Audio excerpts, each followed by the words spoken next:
नमस्कार दोस्तों, मैं ओम प्रकाश यादव आप सभी का ब्लूमिंग माइंड क्लासेस में स्वागत करता हूं। आशा करता हूं आप लोग बहुत ही अच्छे होंगे और आप आगामी प्रतियोगी परीक्षा और इसके बाद में जो क्लास 10 का बोर्ड एग्जाम होने वाला है उसकी भी आप तैयारी कर रहे होंगे। तो देखिए, मैं बात करने वाला हूँ आज केमिस्ट्री का एक चैप्टर है तत्वों का वर्गीकरण।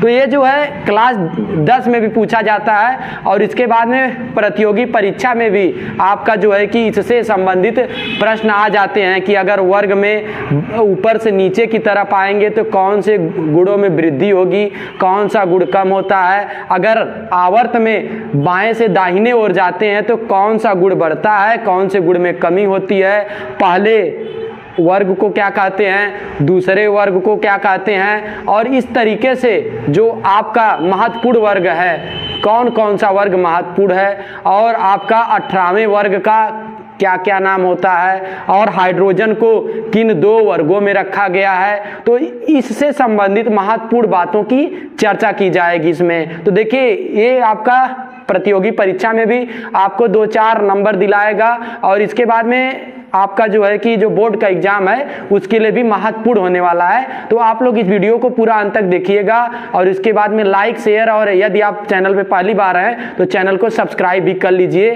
तो देखिए, सबसे पहले मैं बात करता हूं तत्वों का वर्गीकरण। तत्वों का वर्गीकरण।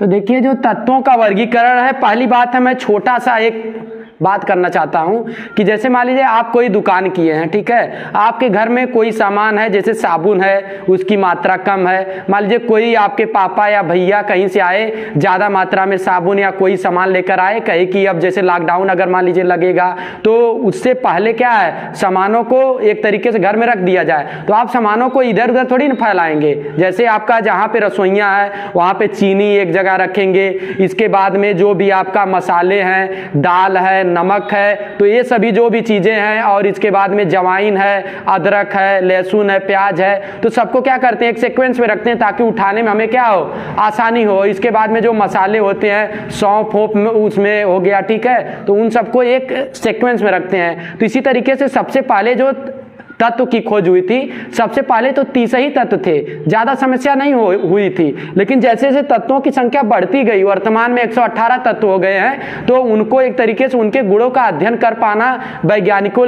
के लिए क्या है, कठिन पड़ रहा था। तो इसलिए वैज्ञानिक लोगों ने क्या किया, शुरू में कम तत्व थे तो उनके लिए कोई अलग अवधारणा दिया।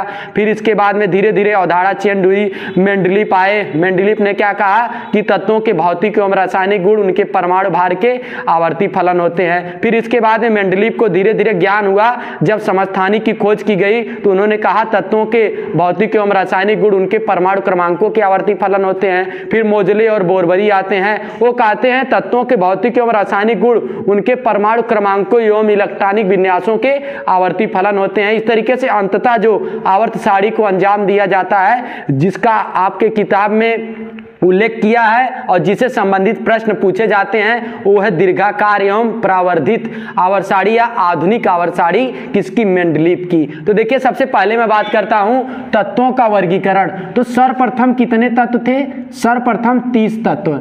सर्वप्रथम कितने तत्व थे, 30 तत्व थे। तो सबसे पहले जो वर्गीकरण किया गया तत्वों का, तो आपका किसके आधार पर किया गया, धातु। तत्वों का वर्गीकरण धातु और किसके आधार पर किया गया, धातु और आधातु के आधार पर किसका वर्गीकरण किया गया, तत्वों का वर्गीकरण किया गया। कहा गया कि कुछ तत्व धातु होते हैं, कुछ तत्व आधातु होते हैं। लेकिन जैसे ही मतलब कुछ तत्व क्या होते हैं, कुछ तत्व धातु एवं कुछ तत्व क्या होते हैं, कुछ तत्व आधातु होते हैं। कुछ तत्व धातु एवं कुछ तत्व क्या होते हैं, आधातु होते हैं। जैसे ही उपधातु की खोज की जाती है, उपधातु की खोज की जाती है, जो उपधातुएं होती हैं वो धातु और आधातु दोनों तरीके से गुण रखती हैं। तो जब आपका उपधातु की खोज की जाती है तो इससे पता चलता है कि जो आपका उपधातु, ठीक है, उपधातु मतलब कुछ तत्व कैसे होते हैं, उपधातु होते हैं। तो ये जो धातु और आधातु के रूप में परिकल्पना थी, ये क्या हो गई, ये आपका परिकल्पना असफल हो जाती है। कब, जब उपधातुओं के विषय में खोज किया जाता है। इसके बाद में दूसरा तरीका आता है प्राउड की परिकल्पना। प्राउड की परिकल्पना, प्राउड की परिकल्पना। तो इसमें कहा जाता है, प्राउड ने कहा तत्वों के परमाणु भार, तत्वों के परमाणु भार हाइड्रोजन के परमाणु भार के सरल क्या होते हैं, सरल गुणक होते हैं।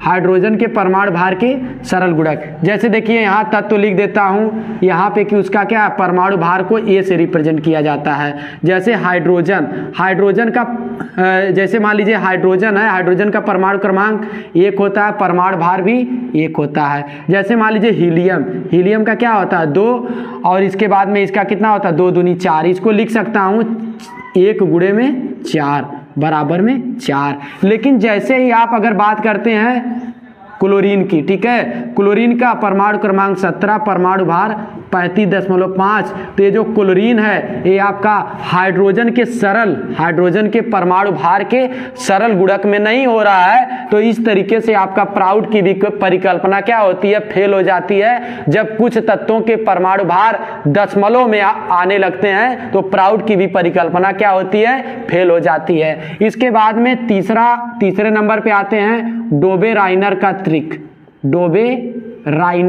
डोबे-राइनर का त्रिक। तो जो डोबे-राइनर होते हैं ये क्या कहते हैं, 3 तत्वों पर, ठीक है, 3 तत्वों पर, कोई किन्हीं 3 तत्वों पर, 3 तत्वों को परमाणु भार के बढ़ते क्रम में रखने पर, तो जैसे देखिए एक तत्व पहला तत्व, दूसरा तत्व और क्या है तीसरा तत्व। तो इनके अनुसार से बढ़ते क्रम में रखने पर दूसरे, ठीक है, दूसरे तत्व का परमाणु भार पहले एवं तीसरे तत्व के परमाणु भार का सरल, परमाणु भार का क्या होता है, परमाणु भार का औसत होता है। मतलब इन्होंने कहा कि अगर तत्वों को, मैं समझाने के लिए लिख दिया हूं 3 तत्वों को परमाणु भार के, इन्होंने कहा यदि तत्वों को परमाणु भार के बढ़ते हुए क्रम में रख दिया जाएगा तो पहले एवं तीसरे तत्व का जो औसत होगा वह दूसरे तत्व के परमाणु भार के बराबर हो जाएगा। जैसे यहाँ पे अगर औसत निकाला जाएगा तो औसत बराबर में पदों का योग बटे में पदों की संख्या, तो आपका पहला प्लस में तीसरा बटे में क्या हो जाएगा 2। तो इस तरीके से डोबे-राइनर ने आवर्त सारणी के अनुसार 3 त्रिक दिए हैं। एक आपका दिए हैं, ये आपका दे दिए हैं लिथियम, सोडियम एंड पोटेशियम। देखिए लिथियम जो होता है ये आपका कितना होता है 7, इसका परमाणु भार 3-7 होता है, इसका 11-23 हो जाता है, इसका 19 और कितना होता है 39 होता है। तो इसका परमाणु भार 39, इसका 7। तब देखिए 7 प्लस में 39 बटे में 2 करेंगे तो 46 बटे में 2 बराबर में कितना आ जाएगा 23। तो आपका जो सोडियम होता है उसका जो परमाणु भार होता है वो कितना होता है 23 होता है। और इसके बाद में इनका जो दूसरा ट्रिक है वो आपका ट्रिक जो है कैल्शियम, स्ट्रांसियम और क्या होता है बेरियम। इसके बाद में क्लोरीन, ब्रोमीन और क्या आ जाता है आयोडीन आ जाता है। इस तरीके से डोबे-राइनर ने 3 ट्रिक दिए। आपको बस याद करना है कि कौन कौन से 3 ट्रिक थे। पहला लिथियम, सोडियम एंड पोटेशियम, दूसरा कैल्शियम, स्ट्रांसियम, बेरियम, तीसरा क्लोरीन, ब्रोमीन और आयोडीन। इस तरीके से इन्होंने 3 ट्रिक दिए। लेकिन ये जो 3 ट्रिक के बाद कोई भी ट्रिक नहीं मिल रहा था, इसलिए डोबे-राइनर का जो ट्रिक है ये भी ट्रिक नियम क्या हो जाता है फेल हो जाता है। फिर इसके बाद में एक वैज्ञानिक आते हैं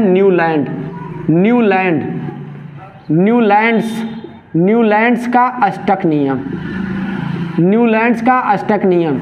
देखिए आप अगर क्लास 10 में पढ़ रहे हैं, आपको अगर तत्वों का वर्गीकरण का चैप्टर अच्छे से आता है तो आप जो है रासायनिक अपक्रिया कराने में कोई समस्या नहीं होने वाली है। क्योंकि तत्वों का वर्गीकरण चैप्टर यदि आपने समझ लिया है तो तत्वों का परमाणु क्रमांक, परमाणु भार और इसके बाद में उनका संयोजकता, इसके विषय में जान जाएंगे कि एकल संयोजी है, द्विसंयोजी है, माइनस चार्ज है, प्लस चार्ज है, इसके विषय में आप समझ जाएंगे। तो देखिए न्यूलैंड का अष्टक नियम, इन्होंने कहा कि अगर तत्वों को जैसे संगीत का स्वर होता है 7 स्वर सा रे गामा पा धा नी, ठीक है, इस तरीके से अगर रखा जाएगा, इसी क्रम में रखा जाएगा तो जो 8वां तत्व होगा वो पहले तत्व के गुणों के जैसी समानता रखेगा। देखिए जब तक मेंडलीफ मूल आवर्त सारणी बनाते हैं तब तक अक्रिय गैसों के विषय में कुछ नहीं कहा जाता है, इसलिए जहां भी अक्रिय गैसें आएंगी उनको छोड़ दिया जाएगा। जैसे आप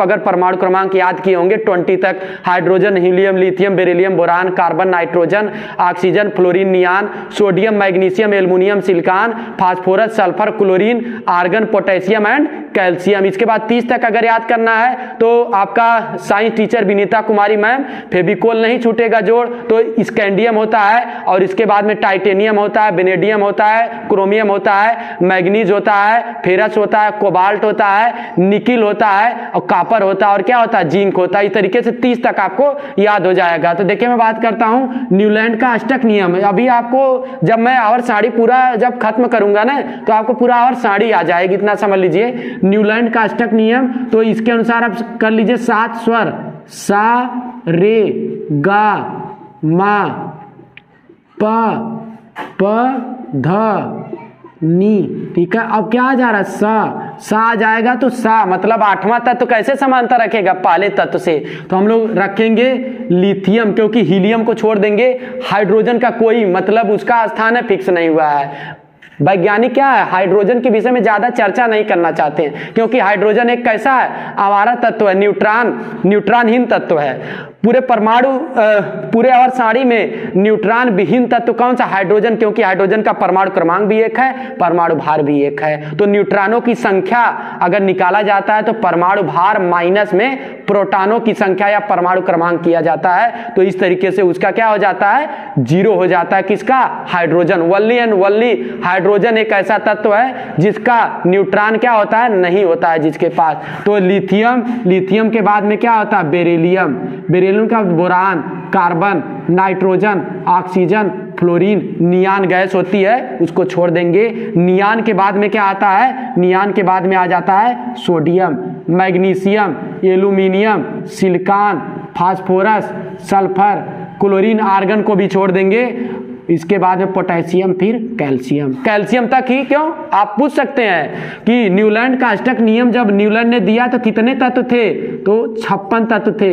इसको भी आपको याद करना है, जब न्यूलैंड ने अष्टक नियम दिया तो कितने तत्व थे, कुल 56 तत्व थे। और न्यूलैंड का अष्टक नियम कहां तक काम करता है, तो न्यूलैंड का अष्टक नियम कैल्शियम तक काम करता है। इसके बाद में कैल्शियम के बाद काम करना बंद कर देता है। इसके बाद में तत्वों के गुणों में क्या पाई जाती है, असमानता पाई जाती है। तो इस तरीके से आप कह सकते हैं कि न्यूलैंड का अष्टक नियम कितने तत्वों को लेकर किया गया, तो 56 तत्वों को। कहां तक के तत्व, कैल्शियम तक के। इसके बाद में तत्वों के गुणों में असमानता पाई जाने लगी और न्यूलैंड ने इसको क्या कर दिया, यहीं तक के सफल ही रहे, जबकि और तत्वों के विषय में ये ज्यादा चर्चा नहीं कर पाए। असफलता क्या होता है, धीरे धीरे हमें सफलता की तरफ लेकर जाता है, ठीक है। आवश्यकता ही खोज की क्या होती है, जननी होती है। अगर किसी चीज की आवश्यकता है, जैसे लोग पहले पैदल चल रहे थे, इसके बाद में लोगों ने बैल को अपना साधन बनाया और इसके बाद में ऊंट बनाया, घोड़ा बनाया, इस तरीके से ढेर सारे साधन लोगों ने किए। फिर लोगों ने देखा नहीं और सही तरीके से साइकिल की खोज हुई, फिर मोटरसाइकिल की खोज हुई, फिर इसके बाद में आपका वैन जो हो गया उसकी खोज हुई, फिर हवाई जहाज की खोज हो गई। ऐसे ही जो अभाव होता है ना, आवश्यकता की क्या होती है, जननी होती है। फिर इसके बाद में आपका एक वैज्ञानिक आते हैं मेंडलीफ, 1869, आप लिख लेंगे 1869 में। वैसे इनका नाम है डिमेट्रियो इवानोविच,